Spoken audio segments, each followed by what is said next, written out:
இந்த மாதிரி சுவையான முட்டை மசாலா பெப்பர் ஃப்ரை வேணும்னா நான் சொல்ற மாதிரி ஃபாலோ பண்ணுங்க. கடாய் நல்லா காஞ்சிடுச்சு. இப்போ உளுத்த பருப்பு போட்டு வறுத்துக்கலாம். நான் 2 டேபிள் ஸ்பூன் அளவுக்கு கருப்பு உளுந்து எடுத்திருக்கேன். உங்ககிட்ட வெள்ளை உளுந்து இருந்தா அதை எடுத்துக்கோங்க. இது நல்லா பொன்னிறமா வறுத்து எடுத்துக்கலாம். இப்போ நல்லா பொன்னிறமா வறுந்துடுச்சு. இந்த மாதிரி கலர் மாறணும். இதை நம்ம தனி பிளேட்ல எடுத்து வச்சுக்கிறேன். அதே கடாயிலே 1 டேபிள் ஸ்பூன் அளவுக்கு மிளகு, 1 டேபிள் ஸ்பூன் அளவுக்கு சீரகம், 3 காஞ்ச மிளகாய் எடுத்திருக்கேன். நீங்க காரத்துக்கு ஏத்த மாதிரி எடுத்துக்கோங்க.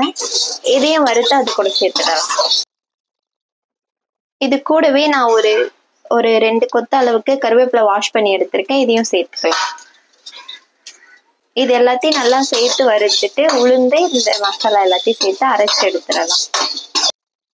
நல்லா வறுந்துடுச்சு. இது எல்லாத்தையும் தனியா ஒரு பிளேட்ல உளுந்து வறுத்து வச்சிருந்தோம்ல அந்த பிளேட்ல எடுத்து அரைச்சிடணும். நம்ம முட்டை அவிச்சு வச்சிருக்கோம், அதை தோல் எடுத்து வச்சிருக்கோம். நம்ம வறுத்த மசாலா அரைச்சு எடுத்துட்டோம். இதை இந்த முட்டைக்குள்ள நம்ம பண்ணி ஸ்டஃப் பண்ண போறோம். கடாயை நல்லா காஞ்சிடுச்சு. 2 டேபிள் ஸ்பூன் அளவுக்கு எண்ணெய் சேர்த்துக்கலாம். எண்ணெய் காஞ்சிடுச்சு, கடுகு சேர்த்துக்கலாம். கடுகு நல்லா பொரிஞ்சதும் ஒரு பெரிய சைஸ் வெங்காயம் எடுத்திருக்கேன். அதை குட்டி குட்டியா கட் பண்ணி எடுத்திருக்கேன். அதையும் பச்சை மிளகாய் கட் பண்ணி எடுத்திருக்கேன். அதையும் சேர்த்து நல்லா வதக்கிடலாம். இது கூடவே ஒரு 1/4 டேபிள் ஸ்பூன் அளவுக்கு உப்பு சேர்த்திருக்கேன். வெங்காயம் நல்லா வதங்கிடுச்சு. இப்போ நம்ம முட்டையில மசாலா போட்டு வச்சிருக்கிறத இதையும் அது கூட சேர்த்து மிக்ஸ் பண்ணிடலாம்.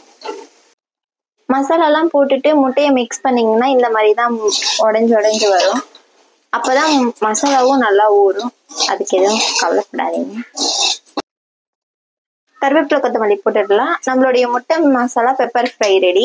நீங்களும் இதே மாதிரி ட்ரை பண்ணி பார்த்துட்டு எப்படி வந்ததுன்னு கமெண்ட்ல சொல்லுங்க. உங்களை இன்னொரு வீடியோவில் சந்திக்கிறேன். Tata bye bye. See you.